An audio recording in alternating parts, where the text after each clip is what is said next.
विपश्यना भारत की एक अत्यंत पुरातन ध्यान विधि है। आज से लगभग 2500 वर्ष पूर्व भगवान बुद्ध ने विपश्यना खोज निकाला था।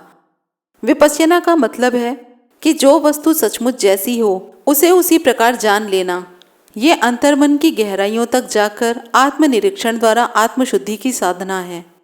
मन की एकाग्रता के लिए अपने नैसर्गिक श्वास के निरीक्षण से आरंभ करता है।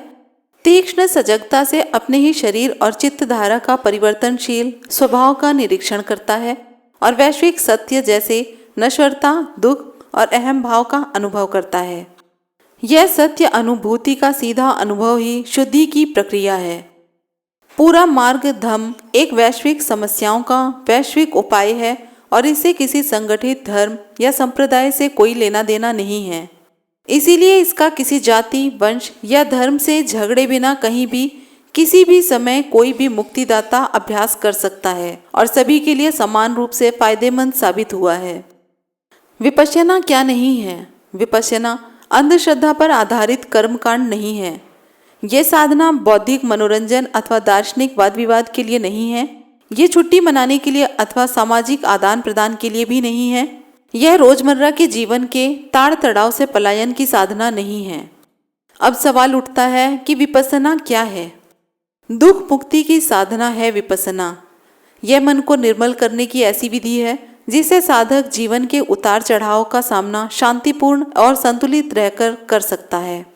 यह जीवन जीने की कला है जिससे साधक एक स्वस्थ समाज के निर्माण में मददगार होता है। विपश्यना साधना का उच्च आध्यात्मिक लक्ष्य विकारों से संपूर्ण मुक्ति है। उसका उद्देश्य केवल शारीरिक व्याधियों का निर्मूलन नहीं है, लेकिन चित्त शुद्धि के कारण कई साइकोसोमैटिक बीमारियां अपने आप दूर हो जाती हैं। वस्तुतः विपश्यना दुख के 3 मूल कारणों को दूर करती है: राग, द्वेष और अविद्या। यदि इसका कोई अभ्यास करता रहे तो कदम कदम आगे बढ़ता हुआ अपने मानस को विकारों से पूरी तरह मुक्त करके नितांत विमुक्त अवस्था का साक्षात्कार कर सकता है। विपश्यना साधना बौद्ध परंपरा में सुरक्षित रही है, फिर भी इसमें कोई सांप्रदायिक तत्व नहीं है और किसी भी पृष्ठभूमि वाला व्यक्ति इसे अपना सकता है और कोई भी इसका उपयोग कर सकता है। विपश्यना के शिविर ऐसे व्यक्तियों के लिए खुले हैं जो ईमानदारी के साथ इस विधि को सीखना चाहें। इसमें कुल, जाति, धर्म अथवा राष्ट्रीयता आड़े नहीं आती। हिंदू, जैन, मुस्लिम, सिख, बौद्ध, ईसाई, यहूदी तथा अन्य संप्रदाय वालों ने बड़ी सफलतापूर्वक विपश्यना का अभ्यास किया है। चूँकि रोज सार्वजनिक है, अतः इलाज भी सार्वजनिक ही होना चाहिए। आत्मनिरीक्षण द्वारा आत्मशुद्धि की साधना आसान नहीं है। शिविरार्थियों को गंभीर अभ्यास करना पड़ता है। अपने प्रयत्नों से स्वयं अनुभव द्वारा साधक अपनी प्रज्ञा जगाता है। कोई अन्य व्यक्ति उसके लिए यह काम नहीं कर सकता। शिविर की अनुशासन संहिता साधना का ही अंग है। मन की गहराइयों में उतरकर पुराने संस्कारों का निर्मूलन करने की यह विपश्यना साधना सीखने के लिए 10 दिन की अवधि वास्तव में बहुत कम है। साधना में एकांत अभ्यास की निरंतरता बनाए रखना नितांत आवश्यक है। इसी बात को ध्यान में रखकर यह नियमावली और समय सारणी बनाई गई है। यह आचार्य या व्यवस्थापन की सुविधा के लिए नहीं है। यह कोई परंपरा का अंधानुकरण अथवा कोई अंधश्रद्धा नहीं है। इसके पीछे अनेक साधकों के अनुभव का वैज्ञानिक आधार है। नियमावली का पालन साधना में बहुत लाभप्रद होगा। शिविरार्थी को पूरे 11 दिनों तक शिविर स्थल पर ही रहना होगा। बीच में शिविर छोड़कर नहीं जा सकेंगे। इस अनुशासन संहिता के अन्य नियमों को भी ध्यानपूर्वक पढ़ें। अनुशासन संहिता का पालन निष्ठा एवं गंभीरता पूर्वक कर सकते हो तभी शिविर में प्रवेश के लिए आवेदन करो। जो दृढ़ प्रयास करने के लिए तैयार नहीं है वे अपना समय बर्बाद कर देंगे और इसके अलावा उन लोगों को परेशान करेंगे जो गंभीरता से काम करना चाहते हैं। आवेदक को समझना चाहिए कि शिविर के नियम कठिन पाने के कारण अगर वह शिविर छोड़ता है तो उसके लिए वह हानिकारक होगा और यह भी दुर्भाग्यपूर्ण होगा कि बार बार समझाने पर भी कोई साधक यदि नियमों का पालन नहीं करता और इस कारण उसे शिविर से निकाला जाता है। कभी कभी गंभीर मानसिक रोग से पीड़ित व्यक्ति शिविर में इस आशा से आते हैं कि यह साधना उनके रोग को दूर करेगी। कई गंभीर मानसिक बीमारियों के कारण शिविरार्थी साधना से उचित लाभ पाने से वंचित रह जाते हैं अथवा शिविर पूरा करने में असमर्थ रहते हैं। शील साधना की नींव है। नैतिक आचरण शील के आधार पर ही समाधि, मन की एकाग्रता प्रबंध होता है एवं प्रज्ञा के अभ्यास द्वारा चित्त शुद्धि होती है। अंतर्ज्ञान। सभी शिविरार्थियों को शिविर के दौरान 5 शीलों का पालन करना अनिवार्य है। जीव हत्या से विरत रहेंगे, चोरी से विरत रहेंगे, मैथुन से विरत रहेंगे, सत्य भाषण से विरत रहेंगे, नशे के सेवन से विरत रहेंगे। पुराने साधक अर्थात ऐसे साधक जिन्होंने आचार्य गोयनका जी या उनके सहायक आचार्यों के साथ पहले 10 दिवसीय शिविर पूरा कर लिया है तो वह अष्टशील का पालन करेंगे। पहले के 5 शीलों के साथ 3 शील उनके लिए अतिरिक्त हैं। वे दोपहर बाद भोजन से विरत रहेंगे, श्रृंगार प्रसाधन एवं मनोरंजन से विरत रहेंगे, ऊंची आरामदेह विलासी शैया का प्रयोग से विरत रहेंगे। पुराने साधक शाम को 5 बजे केवल नींबू की शिकंजी लेंगे, जबकि नए साधक दूध, चाय, फल ले सकेंगे। रोग आदि की विशिष्ट अवस्था में पुराने साधकों को फलाहार की छूट आचार्य की अनुमति से ही दी जा सकेगी। साधना शिविर की अवधि में साधक को अपने आचार्य के प्रति, विपश्यना विधि के प्रति तथा समग्र अनुशासन संहिता के प्रति पूर्णतया समर्पण करना होगा।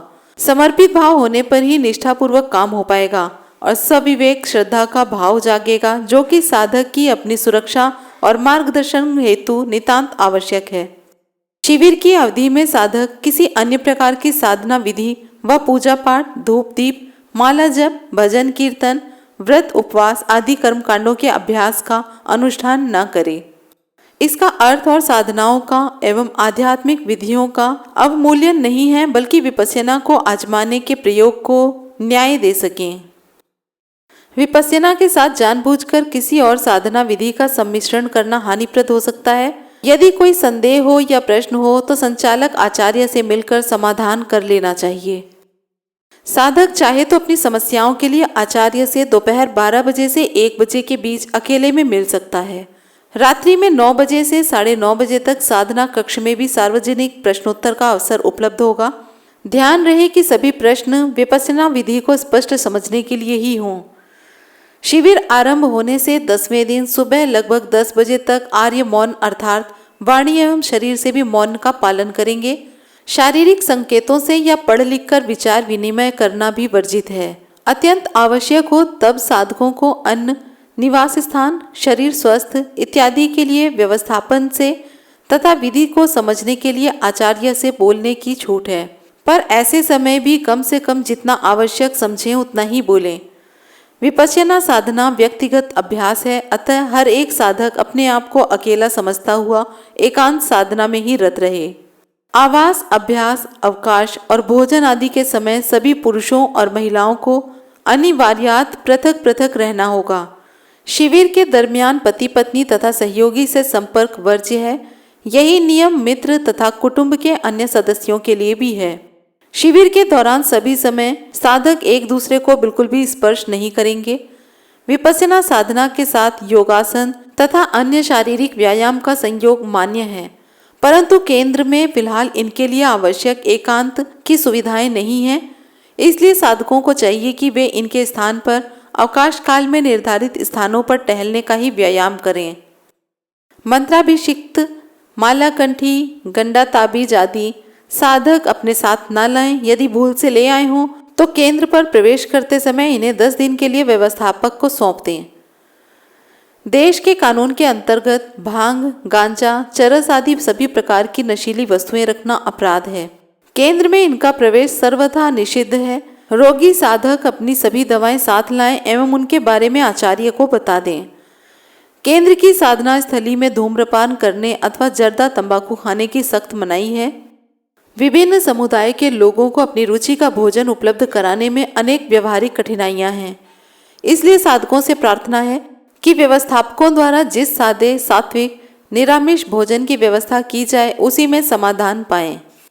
यदि किसी रोगी साधक को चिकित्सक द्वारा कोई विशेष पथ्य बतलाया गया हो तो वे आवेदन पत्र एवं शिविर में प्रवेश के समय इसकी सूचना व्यवस्थापक को अवश्य दें, जिससे यथासंभव आवश्यक व्यवस्था की जा सके।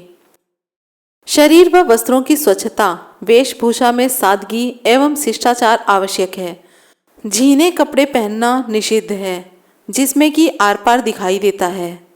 सूर्य स्नान तथा अर्धनग्नता वर्ज्य है। महिलाएं कुर्ते के साथ दुपट्टे का उपयोग अवश्य करें। दूसरों की एकाग्रता बनाए रखने के लिए यह आवश्यक है। बहुत जगह पर केंद्रों पर धोबी सेवा उपलब्ध नहीं होती है। साधक जिस केंद्र पर जा रहे हैं वहां इस बारे में पूछ लें। धोबी सेवा ना हो तो साधक पर्याप्त कपड़े साथ ले जाएं। छोटे कपड़े हाथ से धोए जा सकते हैं। नहाने का एवं कपड़े धोने का काम केवल विश्राम के समय ही करना चाहिए, ध्यान के समय नहीं। शिविर के पूरे काल में साधक अपने सारे बाह्य संपर्क विच्छिन्न रखे। वह केंद्र के परिसर में ही रहे। इस अवधि में किसी से टेलीफोन अथवा पत्र द्वारा भी संपर्क न करें। कोई अतिथि आ जाए तो वह व्यवस्थापकों से ही संपर्क करेगा। शिविर के दरमियान संगीत या गाना सुनना, कोई वाद्य बजाना मना है। शिविर में लिखना पढ़ना मना होने के कारण साथ कोई पढ़ने लिखने का साहित्य न लाएं। शिविर के दौरान धार्मिक एवं विपश्यना संबंधी पुस्तकें पढ़ना भी वर्जित है। ध्यान रहे विपश्यना साधना पूर्णतया प्रयोग विधि है। लेखन पठन से इसमें विघ्न होता ही है, अतः नोट्स भी नहीं लिखें। टेप रिकॉर्डर और कैमरे का आचार्य विशिष्ट के अनुमति के बिना उपयोग सर्वथा वर्जित है। विपश्यना जैसी अनमोल साधना की शिक्षा पूर्णतया निःशुल्क दी जाती है। विपश्यना की विशुद्ध परंपरा के अनुसार शिविरों का खर्चा इस साधना से लाभान्वित साधकों के कृतज्ञ भरे ऐच्छिक दान से ही चलता है। जिन्होंने आचार्य गोयंकाजी अथवा उनके सहायक आचार्यों द्वारा संचालित कम से कम एक 10 दिवसीय शिविर पूरा किया है, केवल ऐसे साधकों से ही दान स्वीकार्य है। जिन्हें इस विधि द्वारा सुख शांति मिली है वे इसी मंगल चेतना से दान देते हैं कि बहुजन के हित सुख के लिए धर्म सेवा का यह कार्य चिरकाल तक चलता रहे और अनेकानेक लोगों को ऐसी ही सुख शांति मिलती रहे। केंद्र के लिए आमदनी का कोई अन्य स्रोत नहीं है। शिविर के आचार्य और धर्म सेवकों को कोई वेतन अथवा मानधन नहीं दिया जाता। वे अपना समय और सेवा का दान करते हैं। इससे विपश्यना का प्रसार शुद्ध रूप से व्यापारीकरण से दूर रहता है। दान चाहे छोटा हो या बड़ा, उसके पीछे केवल लोक कल्याण की चेतना होनी चाहिए।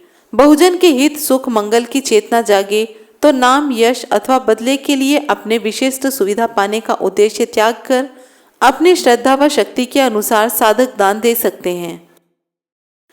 इसके साथ ही यहाँ पर एक समय सारणी भी दी गई है जो कि अभ्यास की निरंतरता को बनाए रखने के लिए बनाई गई है। विपश्यना से संबंधित ये छोटी सी जानकारी आपको कैसी लगी कमेंट बॉक्स में ज़रूर बताएं। वीडियो अच्छी लगी हो तो लाइक कमेंट शेयर करना ना भूलें। हमसे जुड़े रहने के लिए चैनल को सब्सक्राइब ज़रूर करें। फिर मिलेंगे अगले वीडियो में। जय भीम, नमो बुद्धाय।